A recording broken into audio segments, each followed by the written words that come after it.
जय हिंद फ्रेंड्स। न्यायपालिका न्यायपालिका जनता के मानवाधिकारों का संरक्षक होती है, जनता के हितों का संरक्षण करती है, जनता को न्याय दिलाती है, एक सरकार को दूसरे सरकार के खिलाफ बागी होने से रोकती है, विद्रोह करने से रोकती है। उसके द्वारा कुछ नियम कानून लॉ बनाए गए हैं जिनका ध्यान रखते हुए एक देश चलता है। न्यायपालिका संसद को भी गलत कानून गलत नियम बनाने से रोकती है।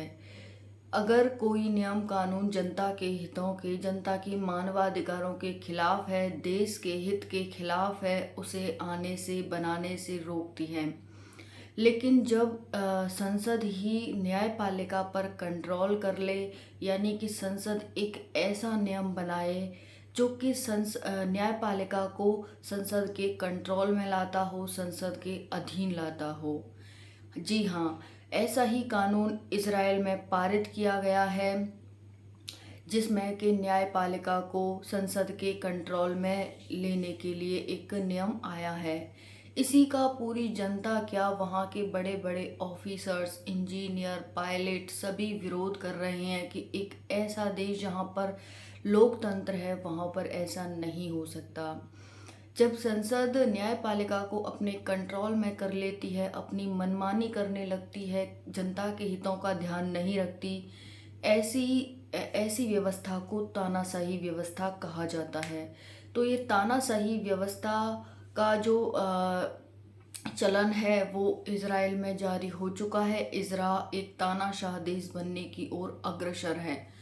ऐसा हो क्यों रहा है? क्यों वहाँ की संसद न्यायपालिका को अपने कंट्रोल में ले रही है? तो फ्रेंड्स, इसका भी आपको कारण मैं बताऊंगी। बेंजामिन नेतन्याहू वहाँ के प्रधानमंत्री हैं और वो उन्हें भ्रष्टाचार के कारण, यानी कि भ्रष्टाचार में संलिप्त होने के कारण उन्हें चुनाव नहीं लड़ने दिया गया न्यायपालिका के द्वारा। बेंजामिन नेतन्याहू लिकुड पार्टी से हैं, वहाँ की संसद को नेसेट कहा जाता है। अब जब उन्हें चुनाव नहीं लड़ने दिया गया, क्योंकि अब चुनाव होंगे वहाँ पर, अब उन्हें चुनाव लड़ने नहीं दिया जाएगा, तो इस वजह से वो कह रहे हैं कि हम न्यायपालिका को ही अपने अधीन कर लेते हैं। न न्यायपालिका होगी और ना ही वो कोई न्याय दे पाएगी, अपना बयान दे पाएगी। ठीक है, तो इस वजह से वहाँ पर सारी जनता क्या, वहाँ के बड़े बड़े ऑफिसर्स भी जनता का विरोध कर रहे हैं कि ऐसा सिर्फ तानाशाही में होता है, ऐसा लोकतंत्र में नहीं होता। तो फ्रेंड्स, लोकतंत्र का मतलब ही होता है जनता के लिए, जनता के द्वारा, जनता के हितों का संरक्षक, यही कहा जाता है लोकतंत्र में। लेकिन जब सरकार अपने हितों की मनमानी करने लग जाएंगी तो वो किस चीज़ का लोकतंत्र?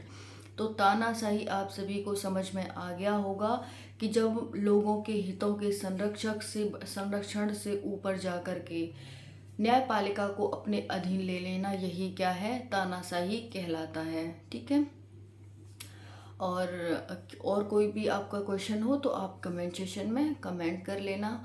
आशा करती हूँ आपको वीडियो पसंद आएगी, और कोई भी अगर डाउट है तो आप पूछ लेना। जय हिंद, जय Bharat. Thank you so much.